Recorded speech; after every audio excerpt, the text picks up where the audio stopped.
Hey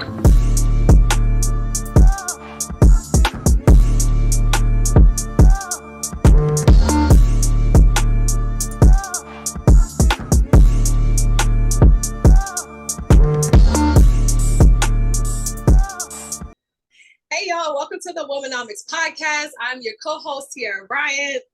And I'm Corinne Jones.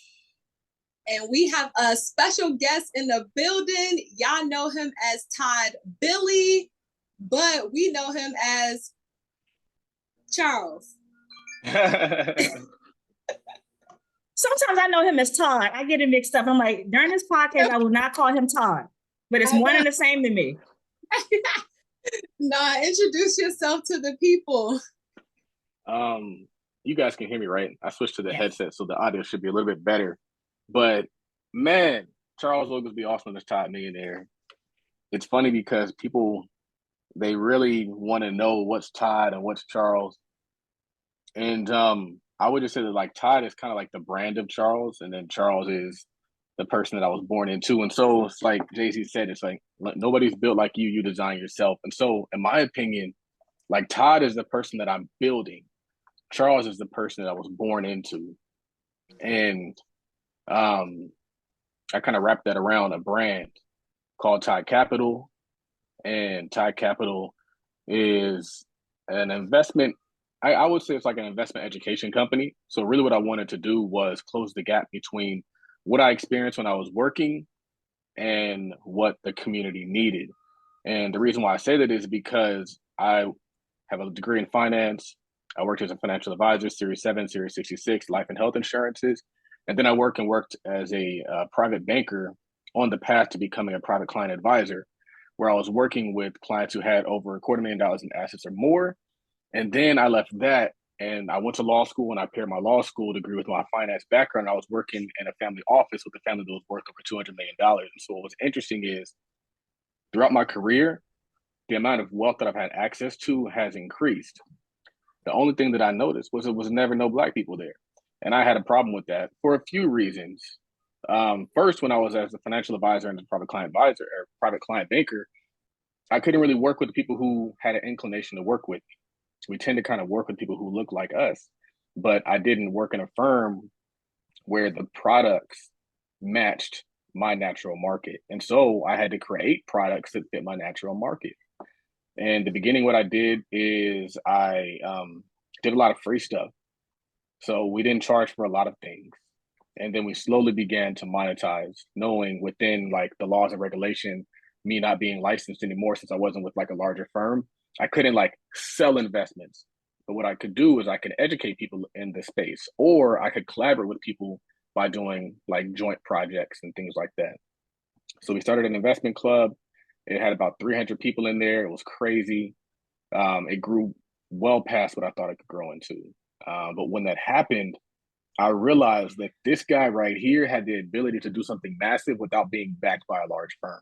So I could do something large on my own.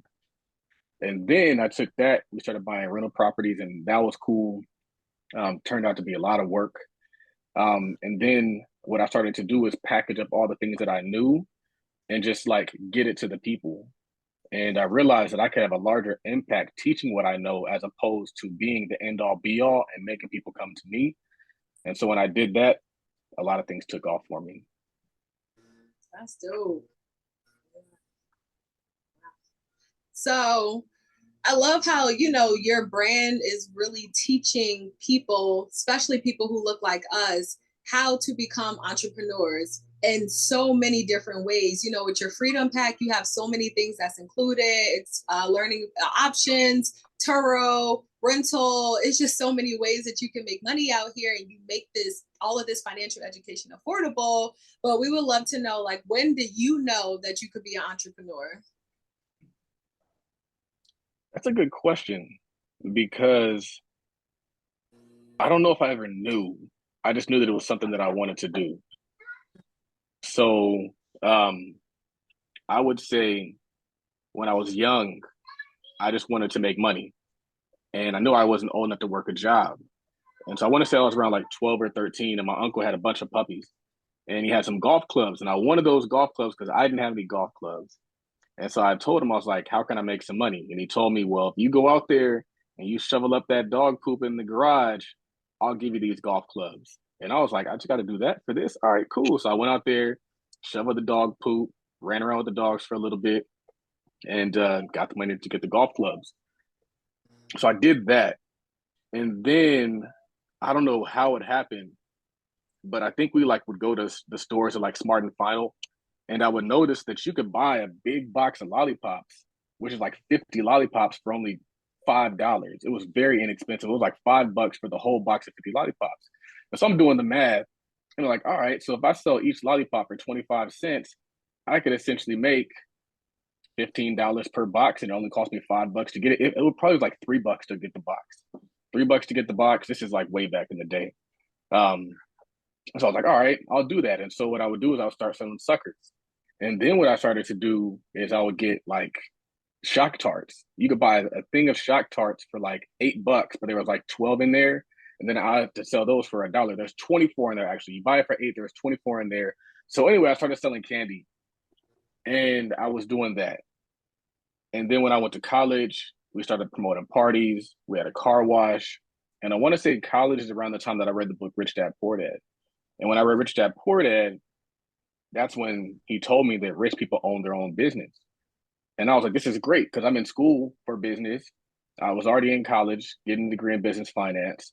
And I'd already like just taken a liking to the business side of just everything. So I was in the frat, but I was more so focused on bringing in the revenue, throwing the events, growing the chapter, the business side of that.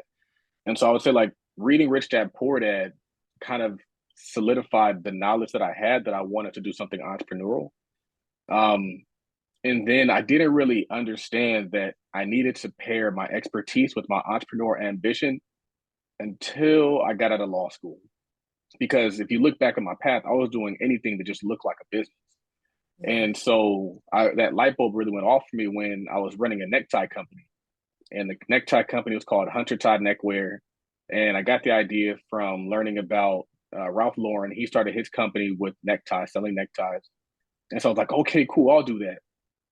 And I was doing it, and I went to this event, this wedding. I had on one of my neckties. And this guy asked me, he said, so are you in the fashion industry? I was like, no, I'm just a business person.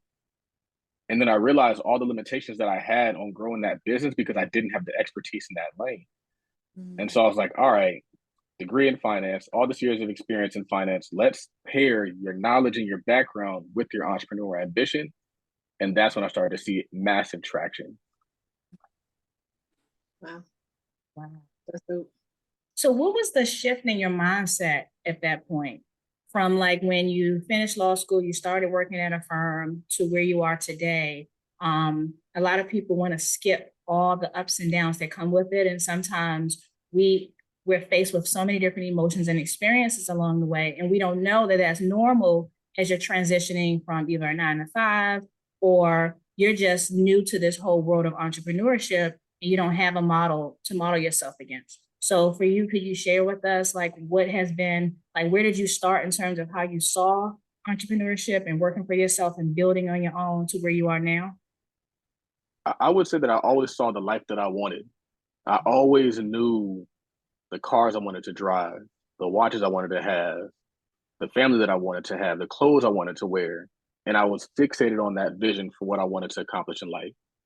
Mm-hmm. And so when you become fixated on the goal, the ups and downs kind of are a little bit less frustrating because I knew that even if I went through a down, the focus was always up. Mm-hmm. And a lot of times what happens is those downs motivate you to go even higher when you do go back up. And so I've had a lot of ups and downs. I mean, even today, it's like there's ups and downs in my daily life, but I'm grateful for the downs because I know that a massive up is coming. I want to say, I remember when I made a bunch of money trading options and it was more money than I'd ever seen in my life. And I was like, man, I got to get back to that point again. I got to get back to that point again. And then I got even higher than that point I could ever even imagine. And so now my mindset is like, all right, what's the next high going to look like? So 2020 was amazing. 2021 was okay. 2022 was good, but it wasn't as good as 2020. So I'm like, what's the next high? And so I'm constantly like searching the internet, looking for ideas, strategically just thinking in my brain, getting back in the lab, reading, doing all these things so I can get to that next high, knowing that next high is going to be even bigger.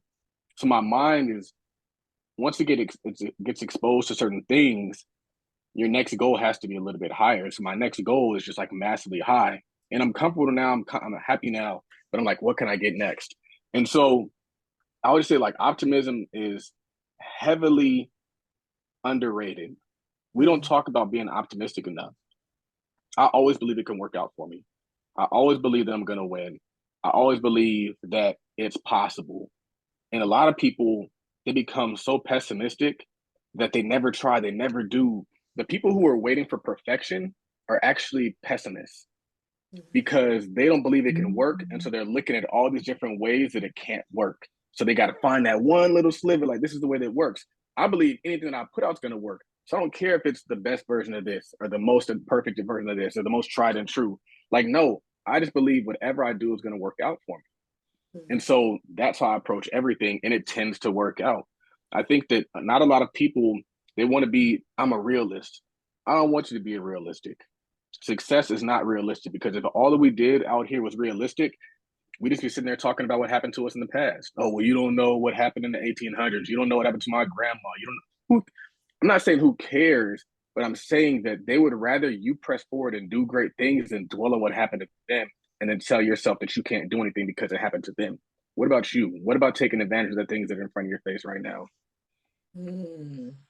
Yeah. So getting into taking advantage of things right in front of your face, right now we are in a wonderful era where we have so many opportunities to get ourselves out there, get our stories out there, get our products out there, to take like and dominate the digital real estate. So can you just kind of maybe break down a little bit about, what that's like? Because you doing that. You're on Twitter, we see you on Instagram, we see you in our emails, like we see you literally everywhere. And don't get me wrong, me and Corinne choose to see you. We invested, in learning from you. But it just shows, how much you really stick to those, 10x principles and being omnipresent. So what do you have any like tips or just really honestly some tough love about what it's like to be because we always want these tips and these tricks and these shortcuts, but they don't really exist. And what we need to understand is we got to put in the work to do it. So from someone who puts in the work and seeing the results of your work, speak on it. Yeah, I would say the first thing that you have to understand is that the people that are in your immediate circle aren't your target market. So whether they like your post, whether they share your post, whether they buy from you, doesn't matter. A lot of times what happens is people limit what they post because they want to make sure that they get the maximum likes, the maximum comments per post from the people that they know. So they're like, man, if my mama don't like this, if my brother don't like this, then something's wrong. And those are cool, like when they do like it, but the world is so much bigger than your immediate circle. And so I'm not posting for people that I know. I'm posting for people that I want to know me. I'm posting so that that customer that's in Georgia or Texas or Arkansas or Florida, they're going to see my stuff. And they're going to see that by you being all over the place a lot. So Omnipresence, I would say the two best books that I've ever read was Rich Dad Poor Dad and 10X Rule. And 10X Rule was so important to me because it removes the concept of luck from your life. A lot of us, and the reason why we're looking for that, this is the best thing, this is the fastest way, is because we just don't want to put a lot of work into it. If you put a lot of work and a lot of action into it, it's going to happen. It's like they say, the law of large numbers. If you do something enough, something's going to shake. If you release enough courses, something's going to shake. If you promote enough on the internet, something's going to go viral. And so 10X Rule is so powerful for me because I worked in sales and I did okay. I never did what I really wanted to do. And then I realized that the reason why is, let's say at Edward Jones, they tell you to go make 20 contacts. There'll be some days I get 10 contacts. There'll be some days I get 15 contacts. There'll be some days I got no contacts. But there was never a day that I said, you know what, you want 20, I'm going to give you 200. I'm going to knock that many times. And if I approach sales like that, it doesn't matter what your skin color is. It doesn't matter what your nationality is. It doesn't matter what your gender is. if you approach success and do 10 times what you think you need to do, which is essentially 10 times what everybody else in your market is doing, you're going to stand out. It's impossible to not stand out. And I started to realize that the reason why I wasn't successful in certain spaces had nothing to do with anything that I couldn't control. It had everything to do with what I could control. And so my only responsibility was to go crazy. And so that's why I go crazy. And that's why I've seen the results. I've seen the 10X work. The reason why the investment club grew to 300 people is because I went crazy 10X. The reason why all these different things happen because I just go crazy 10X.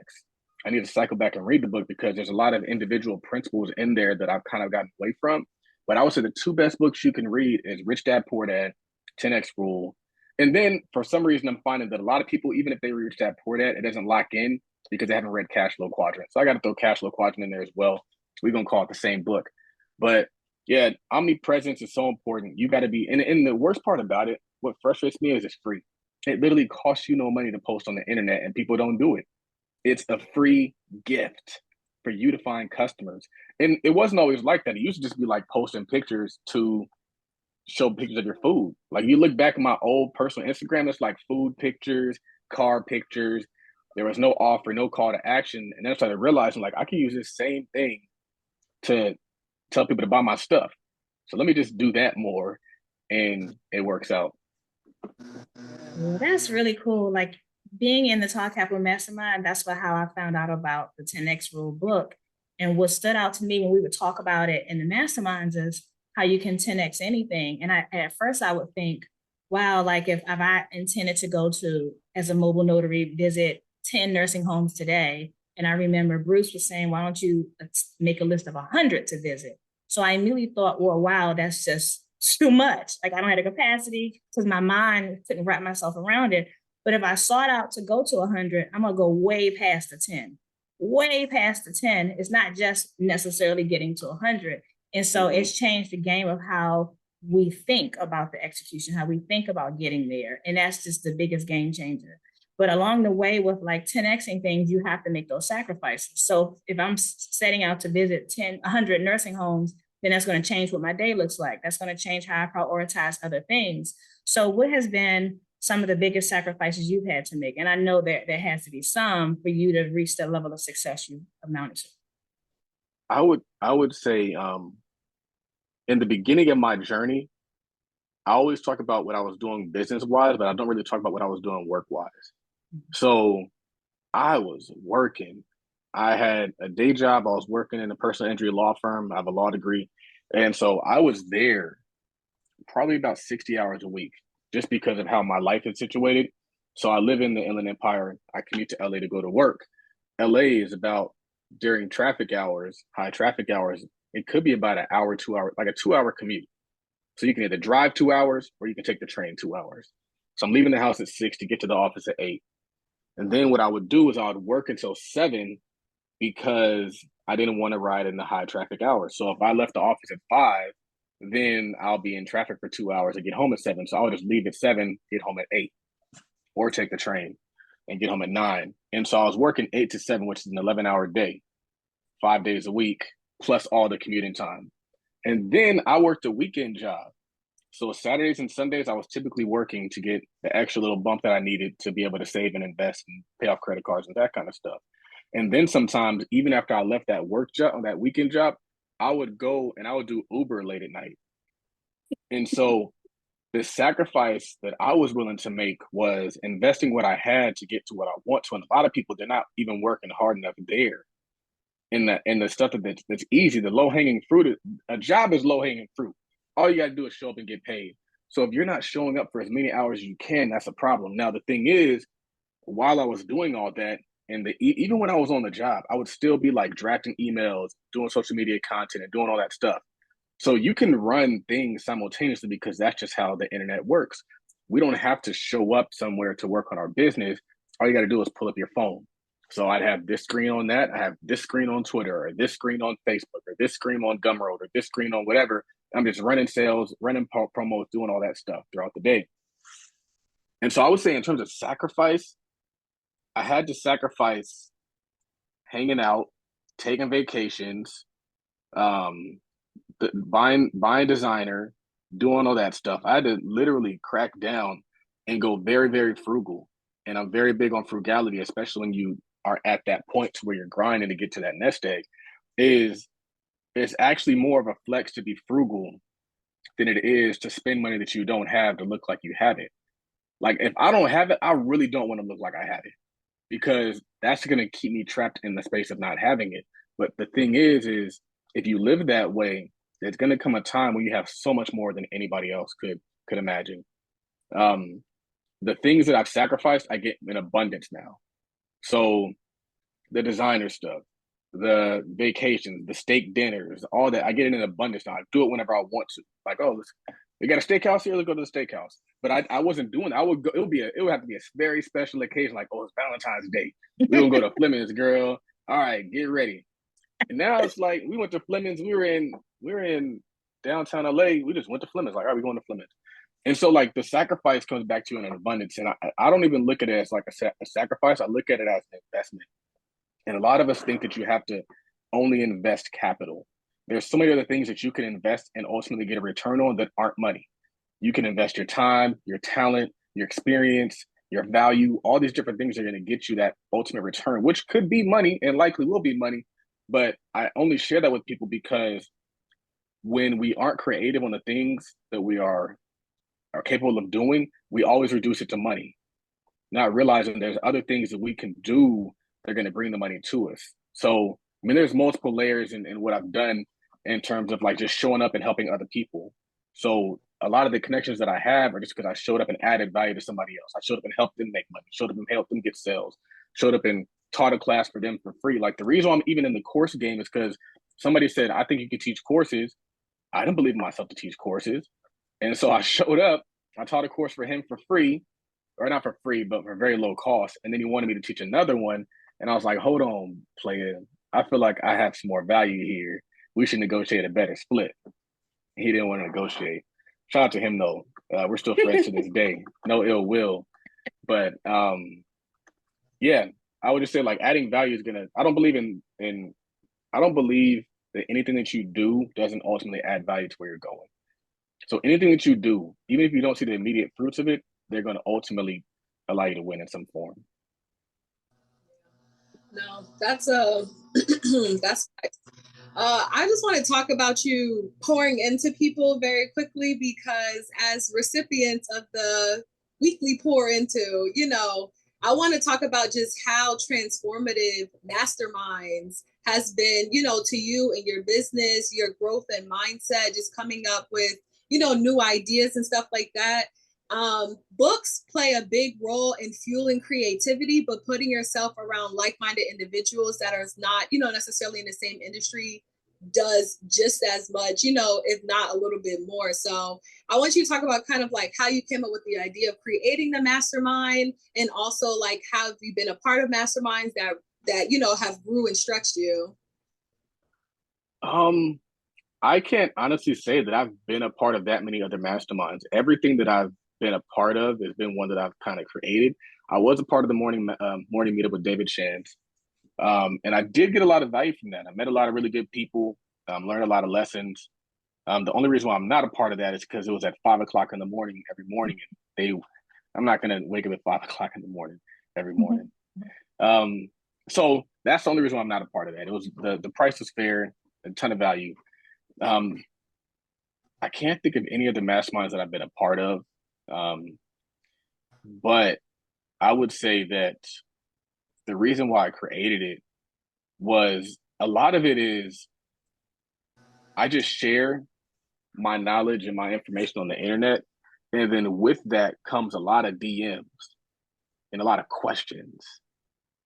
And when you start to get a lot of DMs and questions, it kind of leads you to believe like I need to set up a place where people could just ask these questions without me having to respond to every single DM. And you can kind of, it's like a system almost. So the mastermind really is a system for me to show up once a day for an hour and answer all the questions that people would have had me spinning around, answering multiple DMs the entire day, the weekends, the evenings. You never know when they're coming in. You never know how it's going to be phrased. And then also it allows other people to get value from the questions and answers that are being asked or posed. So that's the reason why I did it. But also, I have a passion for solving a lot of the issues that plague the African American community. And so I don't believe that it's anybody else's responsibility to solve our problems but us. And I believe that we're going to get the best solutions when we solve our problems as opposed to waiting on somebody else to give us a solution. And with that comes creativity. You have to create it because if the solution already existed, the problem wouldn't be existing. So therefore, anything that is going to help us take to the next level has to be created, has to be built. And so I think that at the root of everything is why I do what I do, because I don't believe it's the government's job to save us. I don't believe it's any of their culture's job to save us. I don't believe that they're going to do it, even if we put it on them. And so I just create these things and I build these things, and I also participate in the things that other people are building. So, I mean, I'm a part of a lot of different of these real estate funds that are out there. I've invested in those. Anybody has something they want me to speak at, I'm going to show up. They want me to promote something, I'm going to promote it. So for me, the big vision is just to help us get out of last place, to help our communities be healthy, to help our communities be safe. Like, that's really my goal. And I think that is why I couldn't just work a job and make money and say, well, I got money. It's like, no, my purpose is bigger than just me making money. My purpose is about you having a good business and her having a good business and him having a good, like everybody having these good businesses. Because what I've found is when I worked all these jobs and I had the exposure to all these different things, I was just studying other cultures. So when I was working in the bank, I would notice different things that Asian people did that helped them win. When I was working in the bank, I would notice certain things that white people did that helped them win. I would notice certain things that Arab people did that helped them win. And so I wanted to bring those things to my community and shine that light. And so a lot of my content really is just like, this is how we think it's supposed to be done, but this is how they're doing it and how we can do it. And that resonates with a lot of people. I might not always like use which group it is, but usually I'm just like trying to show us a better way of the things that we want to do. And so the mastermind really just came about of me being able to amass a significantly large following and then realizing that I needed to have my own community and also be able to control it, because you never know when Instagram or Twitter or any of these people are going to just fold on you or shadow ban you or whatever. So it's a lot of different things that kind of created one thing.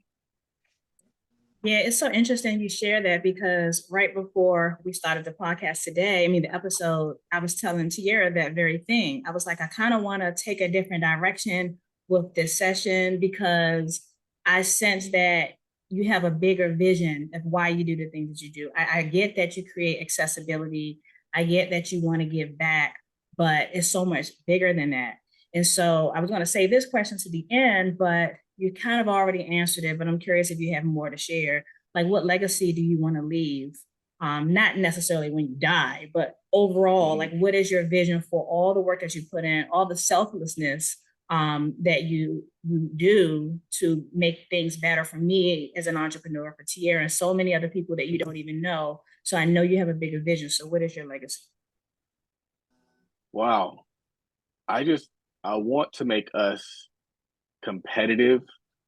I don't want us to be the charity case of the world or the country. It's funny because I was driving to Vegas this week, and I was looking at all this land out here. And I was like, man, it'll be crazy if we just had our own community. And so I'm thinking like, well, how do we get water out here? How do we get electricity out here? How do we do all these different things? And I haven't really, because on one hand, I'm kind of scared because it's like you build something like that, you expect a tax. But one thing that I always tell people is that the reason why America has such a strong army is because the country is so dope. So you can't just build something dope. You got to protect what you build. You got to be willing to fight for what you build if what you build is lucrative. And so we always talk about like, oh, if we build it, then it's going to burn it down. Well, protect it then and fight to the death and be willing to get to that point. Like, it sounds really crazy, but you know what also sounds crazy? Is all these shootings that are happening in the hood where a different rapper is getting killed every other week. So much so that I tell people it's not even just the famous rappers that are getting killed. There's rappers out there getting killed that we never heard of. It's just the famous rappers get on the news. But you go to these cities and there's always somebody getting robbed or shot or killed. And so I want to change that. That's what I want to see different. But it's going to require a lot more than me. And I think that's what makes it such a dope idea, is when something can't be done just by you, now you're on to something. If I have to start fielding meetings and holding conferences and holding all these different things to bring people together to really take a community, either to build it from the ground up or revitalize it. And I think you might have to build a whole new community, because revitalizing something is going to be way more difficult. You're going to have to fight through the current existing politicians and the bureaucracy and all the schools. So if you just go and buy some land in the middle of nowhere and say, we're building this up, it's going to be a lot easier to then put everything you want in play. And so I'll say, if that were to be my legacy, that would be great. To do something that you can actually see, touch, and feel. The digital stuff is cool because it's relevant and it's available to us. But I mean, it's a tough question I haven't really thought of, but I'm glad that I haven't had that thought, because I think that's what I want to do, is build something.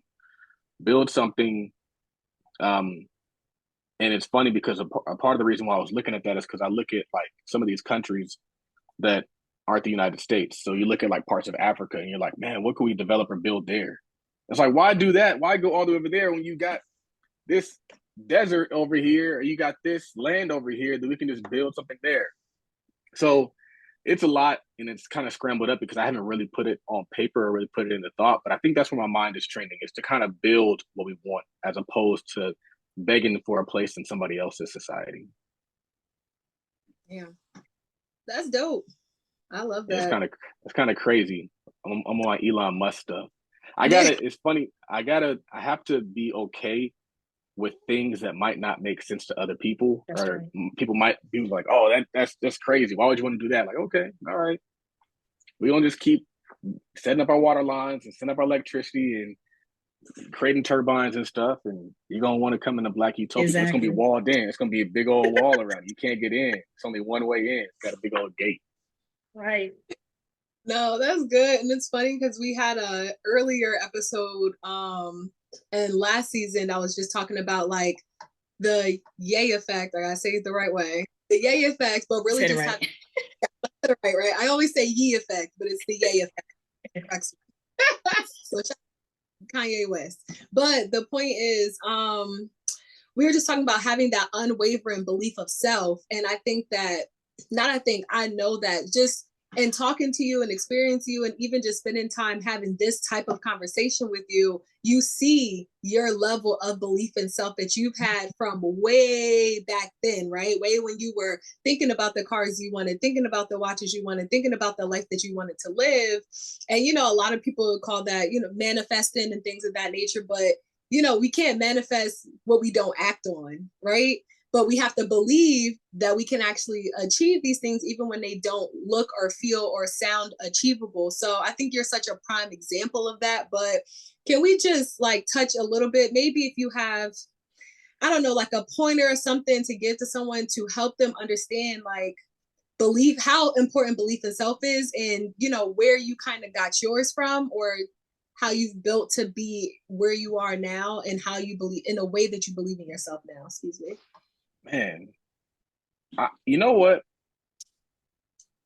I would say that my pointer would be that you have to determine that you're great despite what the outside world says.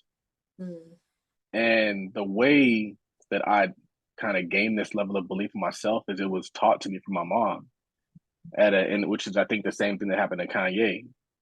And the reason why that's important is because I'm not sure, I've just experienced it multiple times in my life where I had this belief in myself because I was taught this way. And then you go out into the world and the world says like, you whack, you ain't shit, you're not going to amount to anything.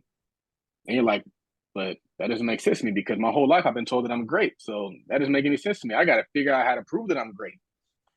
And so I would say that the most important thing is to not take your cues from society. And the reason being is, even if you are great, you're still going to get 50% of the world that hates your guts and has nothing but negative things to say about you. But there is going to be another side of the world that loves you and says nothing but great things about you. And so you got to just stay on the side of the fence with the lovers and ignore the haters. And that's what I do is I already know anything that I share or promote is going to get hated on, but it's also going to get this different level of appreciation and acceptance where people can't get enough of it. And a lot of people never get to that point because they never share who they truly are. They're just trying to toe the line their whole life. I don't want to offend this person. I don't want to offend this person. And they just ride down the middle. I'm willing to take a stance on something so that I can find those people who truly rock with me, even if I get 50% of the people that don't, because I can make some money and I can make some impact and I can create some value with people who rock with my true self, as opposed to the people who don't really know what I stand for. I've never taken a stance. I just keep my head down, show up, get my paycheck, go home, do what I'm supposed to do. That's not what I was here for. And so I would say my mom definitely did it, and I'm grateful. And that's one of the things that I try to instill into my son is confidence, belief, knowing that he can do whatever he wants to, knowing that he is great despite what anybody ever has to say, because we got to realize that people aren't against you. They're just for themselves. But in being for themselves, sometimes they're going to say and do some things that are going to be perceived to be against you. So your employer doesn't necessarily dislike you. He just needs to use you to get to his end goal. Your responsibility is to identify what's going on and not let that happen. Yeah, that was good. I had a question. I forgot because I was really in tune with what you were saying. That's really good. It's a different perspective to have, and it's so much more productive. So when I think of like, if I line up 10 entrepreneurs who have the same amount of desire for their achievements as you do, and those 10 entrepreneurs don't reach your level of success, and not just monetary, but just as an example, they just don't get there. What, just based on just your experience with working with so many entrepreneurs, what are they lacking? What are they not doing? Because I think that would speak to probably a lot of us, because that would be typical. Because I think you, in my personal opinion, you are an anomaly. You're different from the majority of people. And you create these spaces that you create this space that make people feel like I can be where you are. I can achieve what you have. And that's why you share so many big things in your books that you read.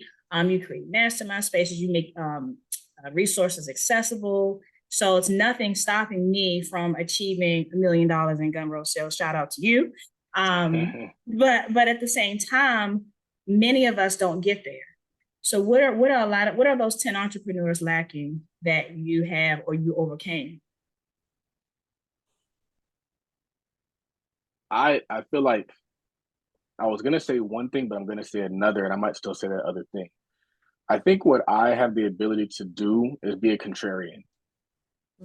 And the reason why I believe that being a contrarian is important is because we went through a situation where everybody was negative and everybody thought that the world was over. And I saw it as an opportunity. And I went all in on that opportunity. And so instead of just letting the world dictate what is possible and what should be done, I decided I'm going to do it this way. And so I think that being a contrarian is such an undervalued skill set, because everybody can listen to the news, and the news can say it's a great time to buy a house, and you go buy a house. Everybody can listen to the news and say, oh, don't buy a house right now, interest rates are high, they're unpredictable, and then they don't buy a house. I perceive the facts and come to my own conclusion. Typically, my conclusion is going to fly in the face of what people are telling me to do. And so I think that that is one of the skills that I have. And it's not even something that I just was born with. I read a lot of books. I have a huge library right here. I haven't read in a while, but I've been kind of slowly reading through certain things. But I think that reading gives you a unique insight that most people will never have, because most people don't read books. And so if I can read a book by Warren Buffett or Benjamin Graham or Peter Lynch or whomever, Jim Cramer, and learn something that somebody will never know, I get to act on the information that they will never have, which means I'm going to look very crazy, but I'm also going to be making a lot of progress. And so I would say that being a contrarian, taking in so much information that you can come to your own conclusion as opposed to just adopting the conclusions that are handed to you, is a unique skill. The other thing I would tell people is I'm a promoter at heart. So if it wasn't for Instagram, when it wasn't Instagram, I was promoting on Twitter. When it wasn't Twitter, I was promoting on Facebook. When it wasn't Facebook, I was promoting on MySpace. When it wasn't MySpace, I was putting flyers on cars. And so I'm a promoter at heart. And I feel like that is the gap between a concept and a very successful business, is how hard you can promote and market that thing relentlessly and get it in front of people's faces. And so a lot of people just aren't promoting hard enough. They're not making enough noise. They're not seeing enough. They're not creating enough podcasts. They're not doing enough YouTube videos. They're not doing enough tweets. They're not putting their link out there enough. They're not sending out enough emails. And that's where the 10X rule comes into play. Is I realized that if I want to win, I need to go crazy 10X. And I would say that those are the two things: just being a contrarian and be willing to market and sell your face off. Like, promote like your hair is on fire. And if you don't get like what's interesting is, in the beginning when you first start, you want the likes from your friends and family. Just tap the button, tap the like. But what happens when you really make it big is it's bigger than a like. They have like reverence for you. They be bragging about you, talking about you on the low. So if you can just push back, just getting their little baby likes and push past it, now they're gonna be whispering about you, where people will be talking about you, you're not even in the room anymore. They're just like, oh yeah, blah, blah, blah, blah. Check this out. Look at this article. Look at this post. That's where you really want to be. And you can't get there if you're steadily just marketing to them and pushing towards them. Yeah, that was a great question, Corinne. That was good. I would say so I just recently finished the 10X rule, and I would not have read it if I wasn't in the Todd Capital Mastermind. So shout out to you. And right now we're currently reading Finish What You Start, which is a really great book about executing and following through. So that's like our, book club book right now. But for the 10X rule, I wanted to know, what was your biggest takeaway? I was talking to someone the other day, and I was just saying, like, my biggest takeaway is time. Focus on now and the future. That's it. And that book has, tons, 10 million tons of gems, but that one always just kind of stuck out to me. And I wanted to know, like, was there something certain that stuck out to you, or, something that you took away that was like very prominent and maybe, changed the way that you started to do things? Man, so I read the 10X rule, I want to say cover to cover, a while back. And then I read the audio book. And then what I would do is I would listen to different chapters on my way to work to kind of get motivated. So it's really difficult for me to say, like, that's the gem that I got. But if I just had to pick something right now, I would say that there was a line that he said in the book. And he said, I don't believe in balance. I believe in abundance in all areas. And I love that, because sometimes as entrepreneurs, we have this idea that if I work too hard on my business, then I won't be able to be a good father, or be a good wife, or be a good mom. If I work too hard on my business, then I won't be able to be relevant and helpful at my church. But what I found is, when you work really hard on certain things, you become better at other areas.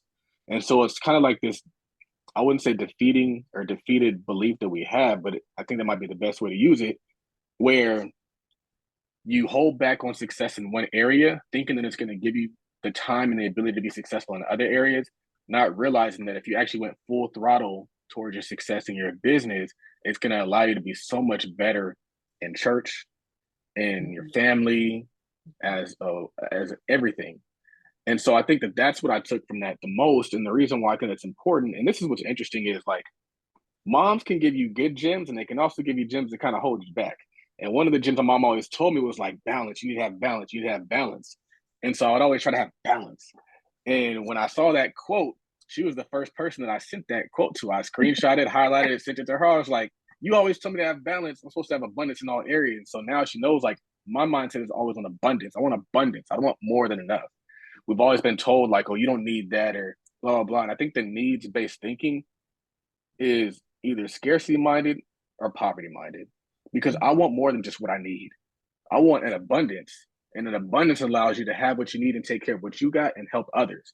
And so that's the thing that I took from there. I mean, there's things that I act on immediately, of course, like the 10X rule, 10X level of action, setting your goals 10X higher,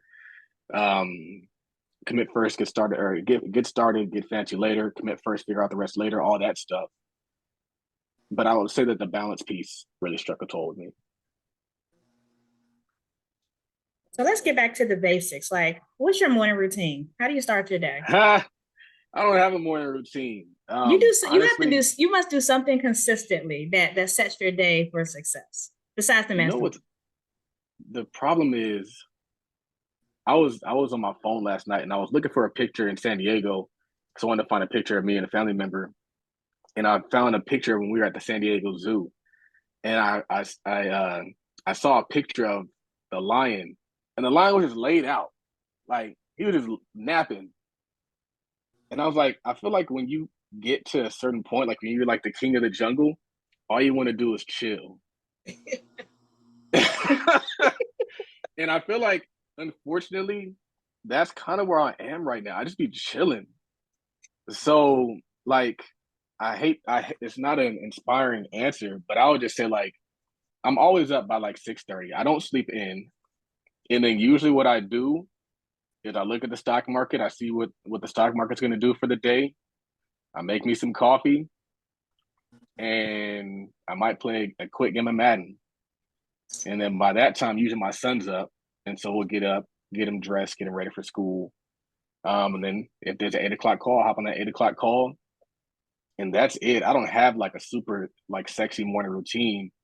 I never really have had a morning routine, honestly. Like I've never really had that. And I've read books like The Morning Miracle, and I've tried to incorporate things like that. It just has never happened for me. I know when I get up and I exercise, I tend to have a way better day. I haven't been in the gym in about 2 weeks. I don't know why, but I haven't been in the gym in about 2 weeks. I need to get back into that. But there's things that I could be doing that I don't do. But I think a part of it is just like the lion in me. Like the lion is ferocious, but he's also lazy from what I've seen. That's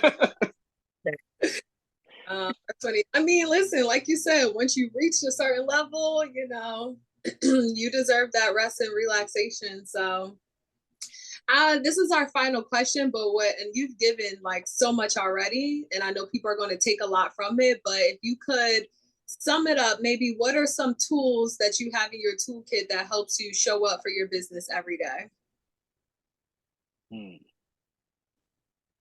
I would say the first one is optimism. Just believing that it can work despite what everybody's telling you. If you're somebody like me, you ever shared like this interesting idea that you have that could be done, and you put it on Twitter, usually what's going to happen is you're going to find a bunch of people telling you why it can't work. And you got to ignore them fools and just do it anyway. And so I would say that optimism is one. Being able to look at facts and come to your own conclusion is another, even if that conclusion is not widely accepted. Because as an investor, you have to be able to do that because you're constantly going to be sold on different things and told different things so that they can get your money. And you got to be wise enough to look at the facts yourself and not make an emotional decision. I would say persistence is something that you must have because it's not always going to be pretty. It's not always going to be easy. You got to just keep pushing. You got to have belief in yourself and what you're doing. And I think the persistence and optimism go hand in hand. If you believe it's going to work, you're going to be more willing to be persistent. And I would just say that you have to believe that you're great despite what anybody else says. Because usually you are great. And if you aren't in a place where you feel like you are great, do some things to make yourself great. Read books, go to conferences, get on podcasts, go work for people. I think that working for people is an underrated like principle. And a lot of the things that I learned, and I guess I kind of took this from Rich Dad Poor Dad, is like the rich people don't work to learn, work to earn, they work to learn. And so I put myself in position to work under entrepreneurs. And so the reason why I was working that weekend job is because I was working under a Black entrepreneur, and I had to figure out, how did you get to this point? When I was working in the family office, I was working hand in hand with the actual owner of the office. I'm just asking him questions, picking his brain. And so don't underestimate the power of working for somebody, because you can learn a lot. They're going to share with you a lot. You're going to see them not just in their mentorship and their coaching. You're going to see how they legit go through life. And so you're going to see how they handle bad customers, see how they handle good customers. You see what they do to bring in good customers. You're going to see what kind of hours they work, what kind of commitment that they have. One thing that I noticed is a lot of entrepreneurs work on their birthday. They don't care about their birthday. They care about just winning. And these are little small things that nobody, if you go and sign up into somebody's like group, they're not going to say, first thing you got to do is work on your birthday. No, they're never going to talk to you about that, but you're going to see it if you're in the space. Right. And so that's what I would say there. That was good. Well, we want to just thank you so much for sharing your time with us, dropping all of these jewels. I mean, you definitely are a giver to our culture, to our community. So, you know, we appreciate you. Of course, we want to know where to find you, how to learn from you, drop your socials. Yeah, so this is a really good conversation. I haven't really been asked questions like this, and I think it created a really good conversation that made me think, made me kind of dig in, and I think people are going to get a lot of value out of this content. So kudos to you guys for those questions. I would say that you can join the mastermind at toddcapitalmastermind.com. You can find all the courses and information at the link in the bio at todd.capital on Instagram. I changed the link, the direct link, and I'm not even sure what the direct link is. It used to be toddcapital.co, but now it's not that anymore. Optionswithtodd.com for the options course, Freedom Pack US for the Freedom Pack. And I think that's it. Yeah. Well, we're grateful that we had this, able to share space with you. One thing that I really appreciate about you is that you're so relatable. And when I first joined the mastermind, I mean, Tiara knows this, like I didn't want to say anything. I felt super intimidated. I felt like, oh, what wins do I have? I'm not, killing it with 10K a week. I don't have anything to offer, but you make it very clear that all wins matter. And you open yourself up to questions. And so I just enjoy that space that you've created. And it's helped me create other communities outside of the mastermind, just building relationships like that, because we all have gifts, we all matter, we all have something to offer. It's just a matter of us recognizing that within ourselves. So I just thank you for that contribution to the community. I think you're creating a ripple effect. It's rubbing off of my 16-year-old son. I share things, and so he's going to love to edit this video because I talk about you so much. So he's going to probably watch it in full because he's an entrepreneur himself. So I'm just immensely grateful. So thank you so much. Thank you. Tiara, you got anything else? Yes, we appreciate you and your time. If y'all guys don't have that Freedom Pack, get the Freedom Pack and everything else, affordable education. And of course, join the mastermind, man. We get in there, we get busy, we get out our goals, we get out our gratitude, and we just pour into each other and learn. So if you are not in that group, get in that group, join us and stretch, grow yourself. But yes, thank you guys so much for watching. Check us out next week, every Womenomics Wednesday for a new episode. Peace, y'all.